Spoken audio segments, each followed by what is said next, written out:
இந்த வீடியோவை பார்த்த உடனே நான் இவர் சுடுகாட்டுக்காளி வேஷம் போட்டிருக்கிறாரு அப்படி தான் நான் நினச்சிக்கிட்டு இருந்தேன். ஆனால் ஒருவேளை கருங்காலியாக இருப்பாரோ அப்படின்னு நினச்சேன்.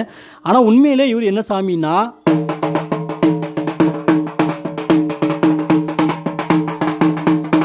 இவர் சாமி ஆடுற விதத்தை பார்த்தாலே தெரிஞ்சிருக்கும். இவர் வந்து தலையில் தட்டிக்கிட்டே கீழே குனிஞ்சிக்கிட்டே ஆடுவார். ஏன்னா இவர் தான் தாடக. இவருக்குள்ள சாமி எப்படி இறங்குதுன்னு பாருங்கள்.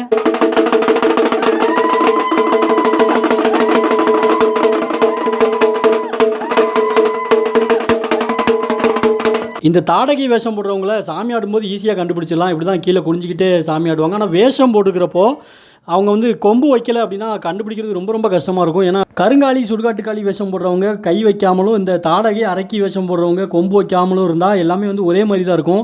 எது அரக்கி, எது தாடகை, எது காளிங்கிறது சுத்தமாக வித்தியாசமே தெரியாது. இந்த தாடகைக்கு ஆடுறவங்க இப்படி தான் வீடியோவில் பார்க்குற மாதிரி இந்த காளிக்கு முன்னாடி நின்று தான் சாமி ஆடுவாங்க. அவங்கள முட்டிக்கிட்டே இருப்பாங்க. இது பார்க்குறக்கே ரொம்ப ரொம்ப வித்தியாசமாக இருக்கும். உங்கள் ஊரில் நடந்த தசரா திருவிழாக்களோட வீடியோவை மேலே தெரியுற வாட்ஸ்அப் நம்பரில் ஷேர் பண்ணுங்கள்.